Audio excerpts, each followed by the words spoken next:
The following is a presentation of the Fairfax Network.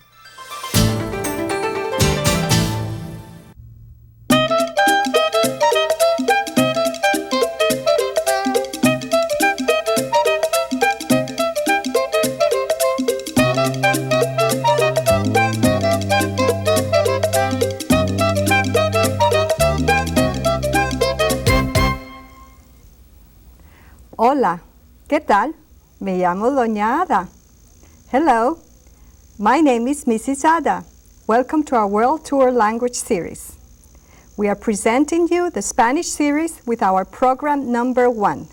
Program number 1 of the Spanish series that will be running for 4 weeks, and they will be followed by the Japanese and the German series.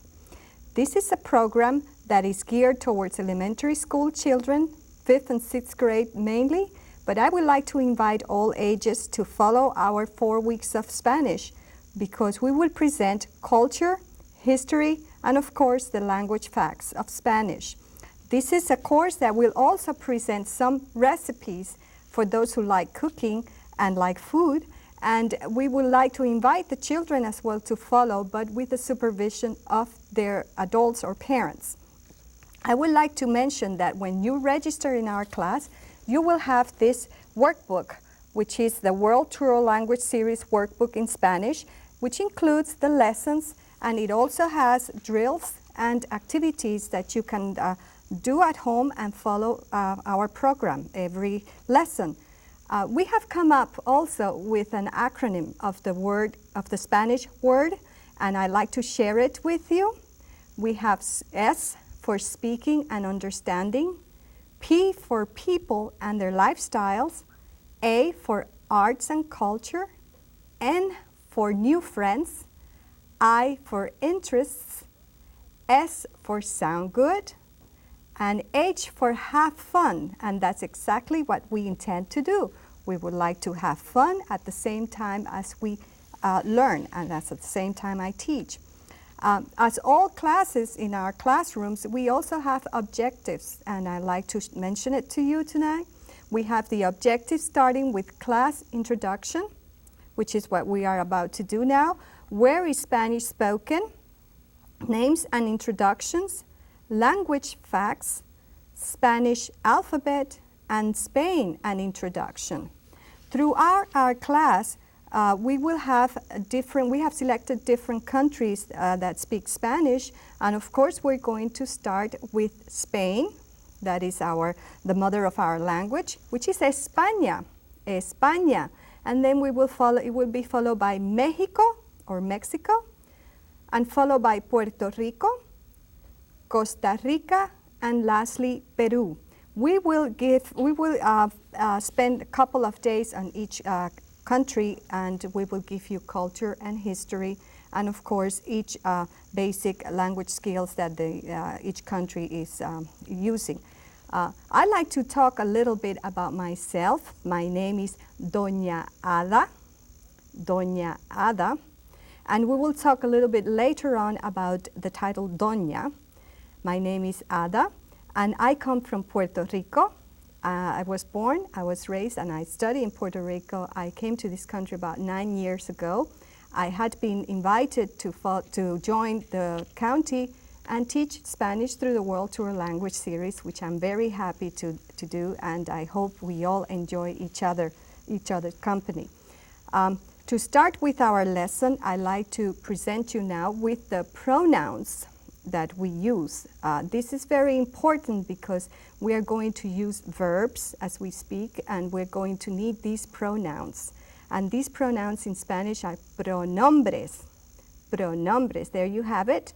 We start with yo, with a strong Y pronunciation, yo, tú, which means you, and then usted, and next to usted you see in parentheses abbreviation of usted, UD, and it's capitalized with period. It's capitalized when you abbreviate it, which means also you. Now, if we pause here a little bit to explain, tú is for familiar you, for a friend or somebody in the same age.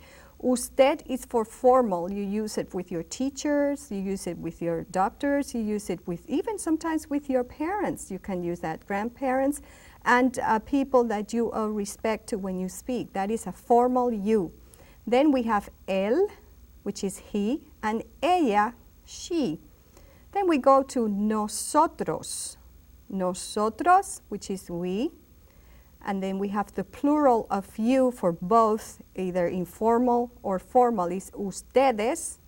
And in parentheses, you see the capital UDS, period, ustedes. And you see that written in all the time. When you see UDS, means ustedes. And then ellos, which is they, ellas, they. Now notice in Spanish, we have they, masculine, and they, feminine. Ellos, they, masculine, ellas, they, feminine. This is a lesson that you can find in page 33 of your workbook. And I will invite you, I'd like to invite you to follow by opening your workbook on page 33. It has the pronouns. Now, we're using these pronouns, as I said, when we have verbs and conjugate. Verbs are action words, rather, that you use when you speak. And in Spanish, we have several, just like in French, verbs that end in AR, ER, IR, and so forth. So let's go to a verb that we are going to use now in the first lesson. And the verb, this verb you can find in page 32, and is llamarse. Now, I add SE at the end, and there is a reason for that. Now, if you just put your hand or just cover SE, it says llamar, and llamar means to call. Call. And llamar se, with SE at the end, is used when you're talking about self, about yourself or himself, and so forth. Is llamar se. And again, you find this on page 32 that you can follow with me. And we're going to learn something that you will ask very soon as you meet someone. You say, what is your name? ¿Cómo te llamas? ¿Cómo te llamas? Actually, it means really, how are you called? Remember to call, llamar. ¿Cómo te llamas? Now, to say it really in good Spanish, you say, ¿Cómo te llamas? You see the intonation. ¿Cómo te llamas? We will talk about question marks and intonation very soon in another lesson. But, ¿Cómo te llamas? And how do you answer ¿Cómo te llamas? You answer, my name is, me llamo, and you write your name. Me llamo. Now, see that me? That takes place of that tech when you ask ¿Cómo te llamas? So you're talking now about me, about yo. Yo me llamo. And you'll say, but señora Ada, how come you don't see there yo me llamo, the pronoun I? In Spanish, you can get away from I, from the first person of the pronoun yo, by just using the correct verb, conjugation. A little complicated, I think, fifth graders and sixth graders. We will go through it again and again until you really master it. Me llamo. My name is, and I say, me llamo Doña Ada. Me llamo Doña Ada. And you can replace Doña Ada, of course, by your name. Me llamo, and you write your name.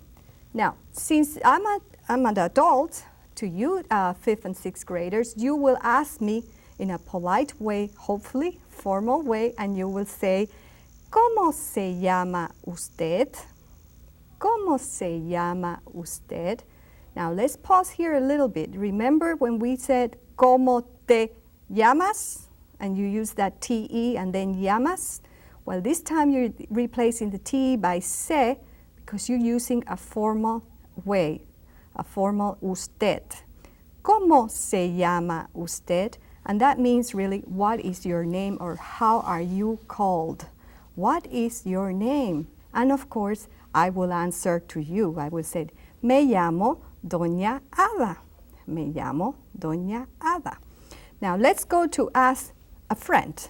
And we will say, what is his or what is her name? And we say, ¿Cómo se llama él? When it's for him, remember, él means he. ¿Cómo se llama él? And see, notice again, se in place of te llamas in the middle after como. That's because we're using se also for he and she, just like usted. So, ¿cómo se llama él? What is his name? ¿Cómo se llama ella? What is her name? And we will answer, él se llama or ella se llama. Él for he, his name is, or he is called, rather, really is he is called, and ella, she is called, or her name is, and you just add the name. And so if you turned the workbook into page 30, turn into page 30, there's a list rather, of names from English translated into Spanish. And you can practice the first phrase that we have learned tonight, me llamo, or te llamas, or él se llama. And we will say, me llamo, and we will read, Mary means Maria. Susan, Susana. Now say it out loud, okay? Susana. Anne is Anna. Catherine is Catalina. You can also use Kathleen for Catalina. Ellen is for Elena. And I believe Helen could be used also for Elena. Christine is Cristina. Julie is Julia. And we have boys' names. John, we have Juan. Joseph, Jose. Now, those J sounds, we're going to go through it pretty soon. Jose. Greg or Gregory is Gregorio. Mark is Marcos. Andrew is Andres. Michael is Miguel. Now that U is very silent when it's a G and a vowel next to it. Miguel, not Miguel, but Miguel. James is Jaime.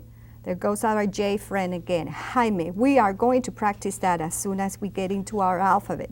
Now, if you are going to ask, talking about still about how are they called or what is our name, what are their names? What are their names? So you say their names. ¿Cómo se llaman ellos? Ellos is for them, masculine, group of boys or group of males, and ellas for feminine. ¿Cómo se llaman ellos? ¿Cómo se llaman ellas? And you will say, if you're answering in a group of females, you say ellas, ellos. If it's a male, ellas. So ellos se llaman and ellas se llaman. Notice the double L sound on those words. Little difficult. It's like a Y on the word in English, yes.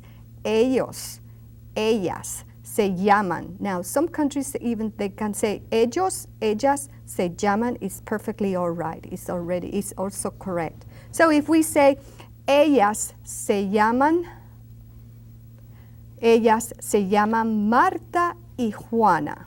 Let's say if we can say that. Ellas se llaman Marta y Juana.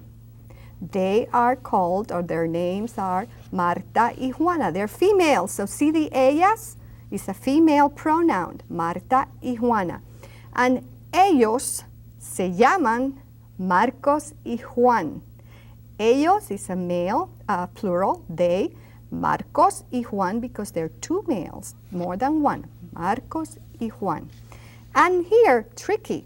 Ellos se llaman Marcos y Juana. Now, we have a male, a boy Marcos, and a girl Juana. And what we did is we preferred to use the masculine they. Ellos se llaman Marcos y Juana. And that happens all the time. When there's feminine and masculine, you use masculine as the pronoun, okay? So let's practice that in your workbook. When you are going to ask a question such as, what are your names? If you're in a group and you address the group and you want to know one by one, so you say, what are your names? ¿Cómo se llaman ustedes? Notice that, again, this SE of se llaman appears again. Ustedes is a small u because we're using the complete word as opposed to the abbreviation of ustedes. So, ¿cómo se llaman ustedes? What are your names? And of course, the whole group is not going to answer all at once. It's going to take one by one or perhaps two. So let's say one person in the group says, oh, me llamo Marta. Me llamo Marta. And so we go on using all those wonderful names that are in the workbook by using this phrase today. And I also like to invite you to write me at the address that you had seen and we'll see later on again. So you can tell me your name does not appear in the book. See if we can find a translation, if there is such a translation. If not, I'll tell you how do we pronounce it in Spanish, your name. Now we're going to follow with the alphabet. El alfabeto. El alfabeto in Spanish.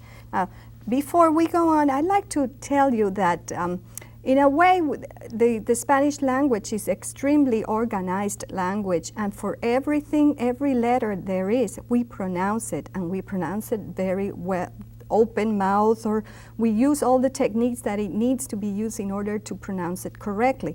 Now, in English, there are words that could be pronounced the same and mean different things. I just chose two examples. Let's say there, and there. And that means those three totally different words pronounced, I hope I'm pronouncing it correctly, it's pronounced the same. And then two. There again, three different words meaning different things and pronounced the same. In Spanish, it's not so. The only thing that happens with the Spanish language is that if you go to different countries, you will hear a different accent or a different way of speaking, but it's the same rules, the same regulations, and the same Spanish. Like in Spain, you say Castilian. They have different ways of pronouncing the C and the Z. In my country, Puerto Rico, we pronounce different perhaps than in Argentina, which the J's are pronounced differently. I mean the double L's and the Y's are pronounced differently. So all in all, it's the same language. It's just like in the United States that we have different accents, and also between British English and American English, they have different things. So for this, I like to, having introduced already the alphabet, go to the alphabet on page 29 of your workbook. And we're going to very briefly go through it because we're coming back again and again to it. Let's say A, B, C, Che. There's a new word, a new letter of the alphabet. You don't have it in English. Che, D, E, F, G, H. Now that H is silent in Spanish. H, I, J. That J is like an H in English, like when you say hotel or how. It's J, K. K is K in Spanish. L, E. There goes the double L. E. Some countries they say ella, and that is perfectly all right. M, N, Ñ. Now you see that on top of that N becomes Ñ, and it's like you put the tip of the tongue on top of your mouth. Ñ, and O, and then P, and then Q. Q is the Q, and R, and watch for this one. R, S, T, U, V. Now some countries say B, just like a long B is perfectly all right.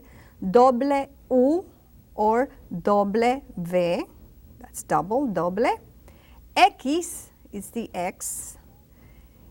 Y, now it's a long one, this is a Greek I. Y.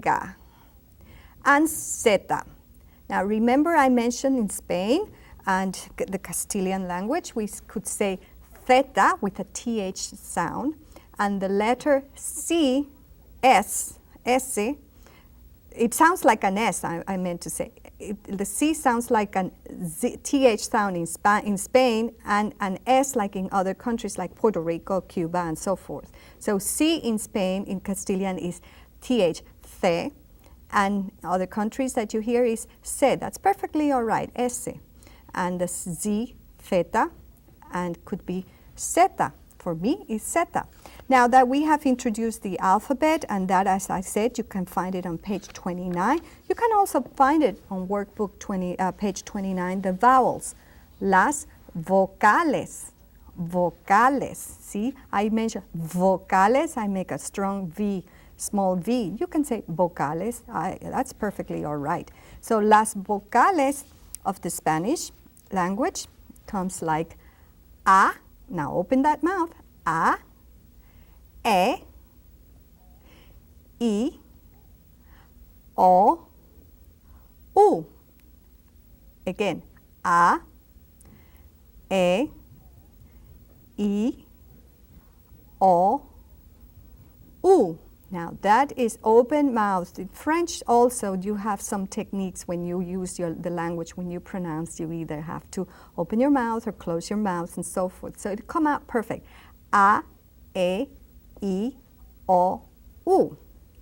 Now remember, I don't know if I had mentioned it before, but when you master the vowels and you master the alphabet, I assure you that you will be able to put words together and read appropriately, read proper Spanish. And I have selected 5 letters and had selected some words to help you to understand how to say these letters correctly in the alphabet. We have selected the first 5, and every day we choose 5 more. A, it's amigo, amigo, and amigo means friend.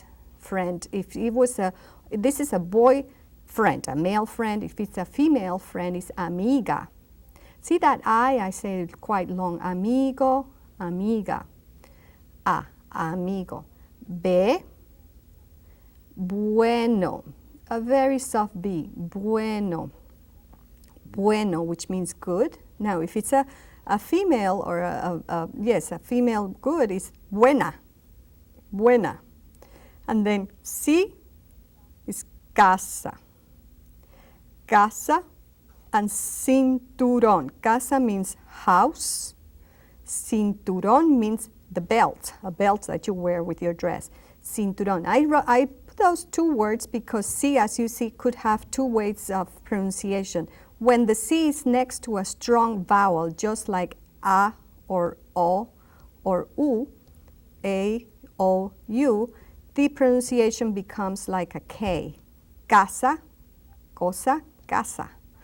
Now, when it's next to a vowel such as I, like here, or E, then it becomes an S sound or TH sound like in Spain. So I'm going to say it the way I say it, and I'll say it in Castilian as well.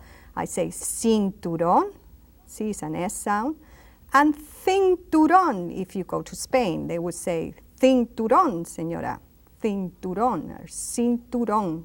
See that accent? When you see a word with accents, please stress the pronunciation, cinturón, the intonation. Here we have the next one, ch for churros. Churros. Now that's kind of tricky. It says ch and then 2 double R's there. Double R, churros. Churros is a very delicious snack or late snack that we eat in Spain with chocolate. Churros y chocolates, and chi sound, both words with ch sound. And then we have D for delicioso. Delicioso. See, it's delicious. Delicioso. You can also say delicioso. Can you notice the difference? Delicioso and delicioso, delicious. And if it's a female, something good that ends in A, so you say deliciosa or deliciosa. You know that I have mentioned this at the beginning of the program, that we have selected different countries to present throughout the class, the Spanish class, and we have selected 5. And tonight, I would like to give you a short clip of Spain. And we're going to visit Spain for the first time tonight, and we will continue talking about Spain, culture, history, and recipe. We are going to cook something for you and show you how to do it from Spain. So let's sit back, relax, and start with the movie Spain.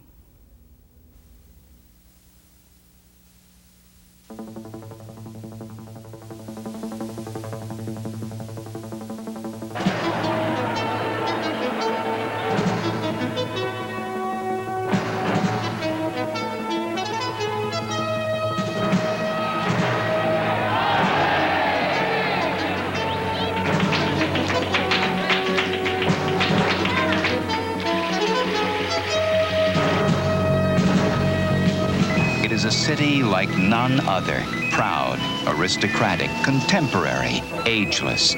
A city steeped in tradition, yet vibrantly alive.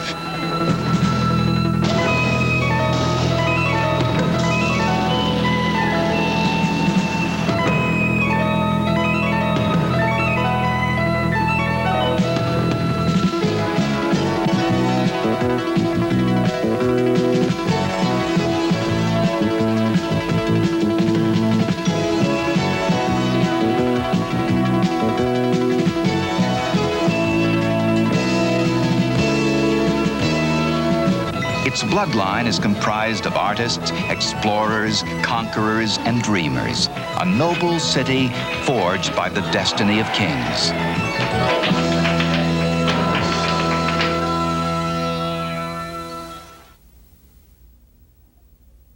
I hope you have enjoyed this clip. Don't you feel like taking a flight and go to Spain and spend some days there? I do. I want you to bear in mind that that workbook that you have received, it's for practicing. There are a couple of drills and activities that are very useful to you and to your classroom, to your class. And I would like to also hear from you if you have any ideas or you want to just say hello to me, to write at the address that you see in the screen at the beginning of the program and at the end, because it is very important to me that I hear from you. I also want to stress the importance of practicing. Don't be shy. Go ahead and practice what you learn and what you want to say. It doesn't matter, because with practice it becomes perfect. It is a language, and with the language you need to talk and you need to open your mouth and say it. Don't forget, those vowels also are supposed to be well pronounced and always with your mouth open when you pronounce. I like to say adiós, hasta luego,